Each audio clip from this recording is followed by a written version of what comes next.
नमस्कार दोस्तों, Ram Ram. Welcome to my channel mommies and daddies. और मैं अनु शर्मा आज आपके लिए लेके आई हूँ पार्ट 2।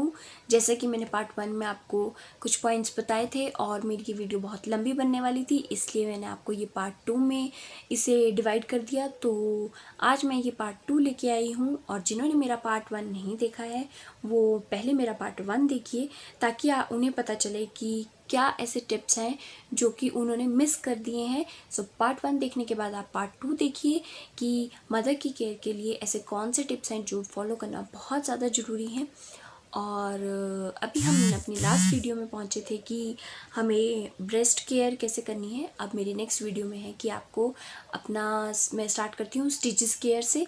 तो अब आपको इस चीज़ का ध्यान रखना है कि स्टिचेस, मेरी नॉर्मल डिलीवरी हुई है तो मैं आपको नॉर्मल डिलीवरी के हिसाब से स्टिचेस केयर बता रही हूँ।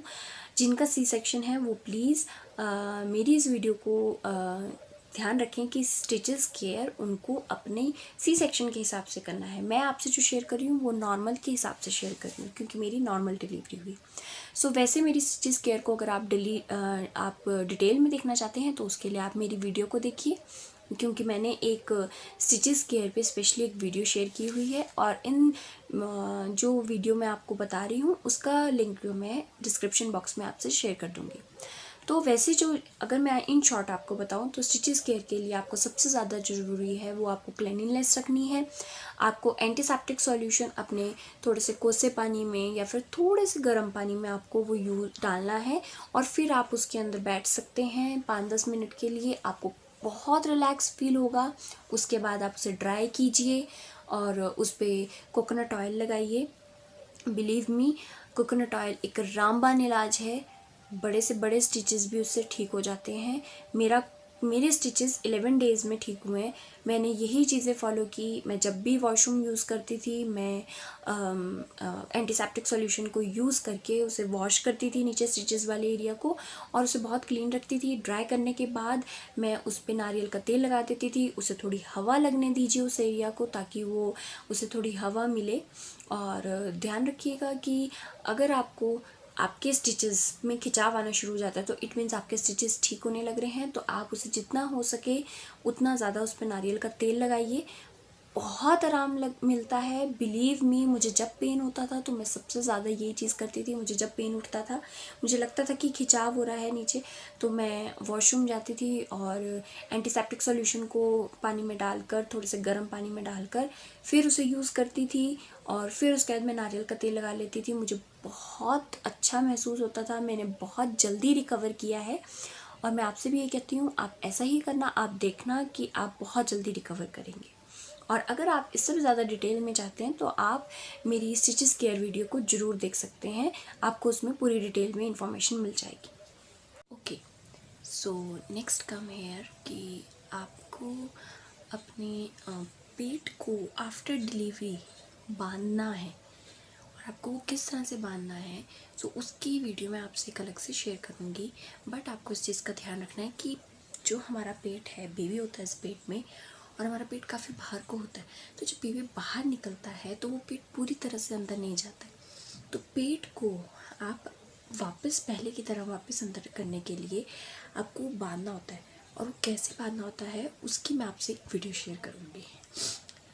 नेक्स्ट कम्स है कि आपको सबसे ज़्यादा ध्यान रखना है कि डिलीवरी के एटलीस्ट मंथ और 45 डेज़ आपको एक चीज़ का ख़ास तौर पे ध्यान रखना है कि आप टीवी, मोबाइल, इन चीज़ों से दूर रहें, क्योंकि बहुत ज़्यादा इफ़ेक्ट पड़ता है आफ्टर डिलीवरी आपकी आइज़ पे।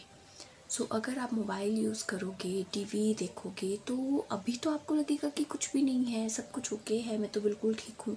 बट फिर आगे फ्यूचर में, मतलब कमिंग टू 3 ईयर्स और आफ्टर 30-35 आपका जो आइज़ हैं वो काफ़ी वीक होनी शुरू हो जाएंगी। क्योंकि जिनकी नॉर्मल डिलीवरी होती है उनका पता है मुझे, I don't know about C section, but जब मेरी नॉर्मल डिलीवरी हुई थी तो 1 डे और 1.5 डे मेरा विज़न बहुत कम हो चुका था। मतलब मुझे सब कुछ धुंधला धुंधला दिख रहा था। Everything was blur. इनफैक्ट जब तो निवी मतलब मैंने डिलीवर की ही थी तब तो मैं कुछ भी नहीं देख पा रही थी। It was all blur. तो मुझे व्हील चेयर पे लेके गए थे बल्कि। तो ऐसा होता है कि उस टाइम पे हमारी पूरी बॉडी इतनी नाजुक होती है, इतनी कमज़ोर होती है कि अगर हम अपनी बॉडी के साथ उस टाइम पे नहीं उसका ध्यान रखते हैं तो हमारी बॉडी हमें बाद में उसके रिजल्ट्स दिखाती है। सो अगर आप ये हार्मफुल रेज अपनी आइज़ पे पड़ने देंगे, इनफैक्ट पहले के टाइम में तो ऐसा होता था कि एक सुई भी नहीं यूज़ करने देते थे, एक कुछ लिखने नहीं देते थे, कुछ पढ़ने नहीं देते थे, इतना ज़्यादा होता था। और वो उन लोगों को ये चीज़ का पता होता था, वो लोग ये चीज़ मानते भी थे कि हाँ अगर हम ये चीज़ें करेंगे तो हमारी आंखें कमज़ोर होंगी। आजकल की जनरेशन चीज़ें नहीं मानती हैं, बट ऐसा है, ऐसा होता है। कुछ बड़े बुजुर्गों की बातें भी सुननी चाहिए और मैं इस चीज़ को मानती हूँ। सो आप भी इस चीज़ को कीजिए, ज़्यादा नहीं तो कम से कम आप 45 डेज़ तो ऐसा कीजिए। उसके बाद बॉडी धीरे धीरे रिकवर हो चुकी होती है। वैसे तो कम से कम 6 मंथ्स लगते हैं, बट फिर भी तब तक बॉडी काफ़ी हद तक रिकवर कर चुकी होती है। उसके बाद मैं आपसे शेयर करती हूँ कि आप मसाज लीजिए किसी प्रोफेशनल से, जो दाई होती हैं जैसे कि, तो आप दाई वगैरह से अपनी मसाज लीजिए। स्पेशली नॉर्मल के केस में ये चीज़ होती है कि अगर आप मसाज लेते हैं तो जितने जो दाई होती हैं वो प्रोफेशनल्स होती हैं, उन्हें अच्छे से पता होता है कि आपकी बॉडी को कैसे सेट करना है। तो जिनकी बॉडी डिस्ट्रक्चर्ड होती है ना, पहले उनकी बॉडी भी स्ट्रक्चर्ड हो जाती है, क्योंकि वो उनका हाथ जब चलता है आपकी बॉडी पे तो उन्हें अच्छे से पता होता है कि आपकी बॉडी के जो ऑर्गन्स हैं उन्हें किस तरह से कैसे सेट करना है। जब वो अपना हाथ चलाती हैं तो उन्हें अच्छे से पता होता है कि कौन सा ऑर्गन आपका कितना ज़्यादा बाहर हो चुका है, क्योंकि जब हम बेबी को डिलीवर करते हैं तो उस टाइम इतने ज़्यादा एक्सपैंड होता है आपके अंदर, हर चीज़ आपके अंदर इतनी ज़्यादा एक्सपैंड होती है। आपका बेबी है वो बड़ा हो रहा है, तो जो ऑर्गन्स होते हैं वो अपनी अपनी जगह से हिलकर एक्सपैंड हो जाते हैं। और फिर जब आप बेबी डिलीवर कर देते हैं तो अगर आप उसको सेट ना करवाएं दाई से तो वो वैसे ही रह जाते हैं फिर। इसलिए अगर आप पहले मोटे भी हैं, मीन्स मोटे इन द सेंस आप डिस्ट्रक्चर्ड हैं थोड़े बहुत, तो आफ्टर डिलीवरी अगर आप दाई वगैरह से अपनी मालिश करवाते हैं तो वो आपका स्ट्रक्चर बिल्कुल सेट कर देंगी और आप बिल्कुल ठीक महसूस करेंगे, अपने आप को बहुत बढ़िया महसूस करेंगे, प्लस आपको बहुत रिलैक्स मिलेगा। मेरी जब भी मसाज होती थी मैं बहुत अच्छा महसूस करती थी, क्योंकि बेबी को भी संभालना और ख़ुद भी आप इतने वीक होते हैं, उसके बाद आपके स्टिचेस भी हैं, आपकी बॉडी एक बिल्कुल सेकंड बर्थ लिया होता है आपकी बॉडी ने, और इतना ज़्यादा आपकी बॉडी को हैबिट नहीं होती है कि इतना आपकी बॉडी सफ़र करे। आपका बेबी रात को सो रहा है नहीं सो रहा है, मदर का तो मेन रोल होता ही है। तो इस वजह से जब मुझे सुबह मसाज मिलती थी तो मैं इतना अच्छा महसूस करती थी कि सारी थकावट जैसे उतर जाती थी। सो आप मसाज ज़रूर लीजिए, बहुत ज़्यादा ज़रूरी है, लेकिन किसी प्रोफेशनल से, अनप्रोफेशनल से बिल्कुल भी मत लेना। ओके, सो उसके बाद है आपको सप्लीमेंट्स देंगे डॉक्टर। वो डॉक्टर पे डिपेंड करता है। वैसे जो कुछ सप्लीमेंट्स हैं वो 2 हफ्ते तक देते हैं, कुछ 6 महीने तक देते हैं। उसके अलावा मैं आपको बोलती हूँ, जैसे कि आपको दिया जाएगा आयरन, कैल्शियम, विटामिन डी, मैं आपको ये बोलती हूँ आप इन सप्लीमेंट्स को तो लीजिए, बट उसके अलावा जैसे कि फॉर कैल्शियम आप दूध पीजिए। 3 टाइम आप अपना दूध लेना ही, मतलब लेना है आपको। उससे क्या होगा, आपके बेबी के लिए भी अच्छा होगा और आपके लिए भी अच्छा होगा, क्योंकि उस टाइम पे मदर को आयरन और कैल्शियम की बहुत ज़्यादा ज़रूरत होती है। सो आपको 3 टाइम दूध लेना है। आप उसके अलावा बाकी और ऐसे आयरन रिच डाइट लीजिए, जैसे कि पालक होगी है, ये सारी चीज़ें लीजिए। इससे क्या होगा, आपकी बॉडी वीक महसूस नहीं करेगी। प्लस सप्लीमेंट्स भी हैं, जो सप्लीमेंट्स नहीं लेते हैं तो वो अगर अपनी डाइट में ऐसी सारी चीज़ों को मतलब रखते हैं तो उन्हें इतनी प्रॉब्लम नहीं आती। अदरवाइज़ मदर को आफ्टर 30-35 बहुत कुछ फेस करना पड़ता है, और ये रिज़ल्ट होता है जो हमने उस टाइम पे अपनी डिलीवरी के बाद जो अपने साथ किया होता है, ये उसका रिज़ल्ट होता है। सो जितना आप मदर केयर करेंगे, या मान लो मेरी वीडियो इस टाइम वो लोग देख रहे हैं जिनकी बहू या फिर जिनकी बेटी डिलीवरी होने वाली है जिनकी, तो वो चीज़ ये ध्यान रखें कि आपको अपने बच्चे की केयर करनी है। बच्चे की मीन्स अपनी बेटी, अपनी बहू की केयर करनी है। इससे क्या होगा, वो आगे आने वाले टाइम में भी ठीक रहेंगी। अदरवाइज़ एक लेडी की बॉडी को बहुत कुछ फेस करना पड़ता है 30-35 के बाद। ओके, उसके बाद आपको एक बहुत ही हेल्थी चीज़ जो मैं बताने वाली हूँ वो है पंजीरी और पिन्नी। आप आपको अपनी डिलीवरी के बाद पंजीरी होगी या फिर पिन्नी होगी, ये आपको 110% लेना ही लेना है। एक माँ के शरीर में जान तभी ही आती है जब वो ये पंजीरी वाली चीज़ें खाती है। और पंजीरी में नॉर्मल चीज़ें क्या होती हैं, जो मेरी मम्मा ने मुझे बना कर दी थी, वो कमर कस होती है, स्पेशली जो मतलब ऐसा हमारे यहाँ पे बोलते हैं, छिला बोलते हैं आफ्टर डिलीवरी को, जो 45 डेज़ होते हैं उसे छिला बोलते हैं, कईयों के जापे बोलते हैं। सो ये स्पेशली मम्मा ने बना के दी थी मुझे मेरी डिलीवरी के बाद मेरे लिए, ताकि मेरे शरीर में जान बनी रहे। क्योंकि एक बच्चे को आपको दूध पिलाना है, आपको आपने बेबी को डिलीवर किया है, पूरी जान लग जाती है एक माँ की। सो उसको जान भरने के लिए आप खाइए पंजीरी, जिसके अंदर इंग्रेडिएंट्स होते हैं। सबसे पहला इंग्रेडिएंट मैं आपको बताऊंगी, कमरकस। कमरकस होता है लेडीज़ की कमर के लिए। तो जो छिले वाली लेडीज़ होती हैं वो जब कमरकस मतलब पंजीरी में खाती है तो कमर बहुत ज़्यादा ठीक रहती है। मतलब क्योंकि डिलीवरी के बाद जो लेडीज़ को सबसे ज़्यादा पेन होती है वो कमर में होती है। तो पंजीरी में आप कमरकस डालना मत भूलिए।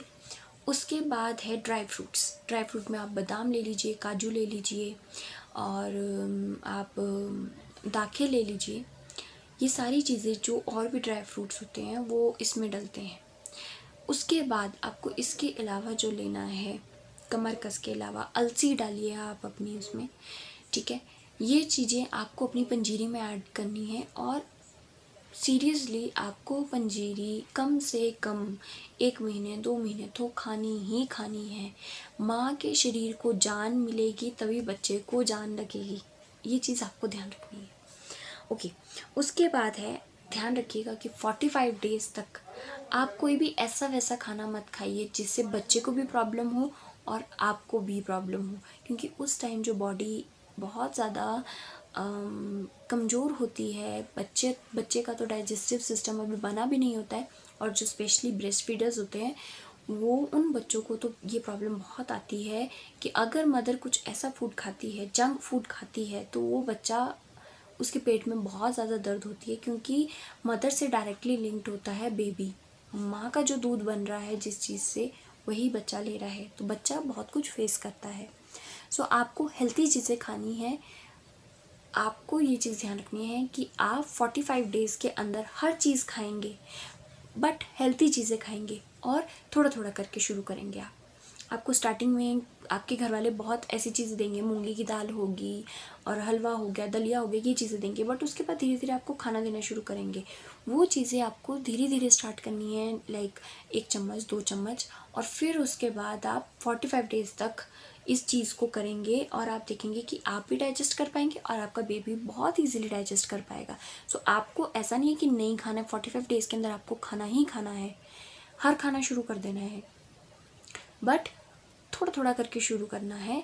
फिर देखना कि आपका बेबी भी डाइजेस्ट करेगा।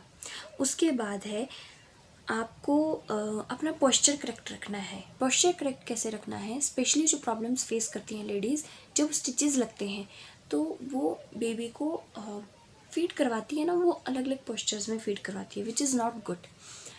वो पोस्चर्स कई बार ठीक नहीं होते, क्योंकि वो बेबी को ऐसे ऐसे मीन्स एक सपोर्ट लेकर बेबी को ऐसे फीड करा रही है, दैट इज़ नॉट गुड।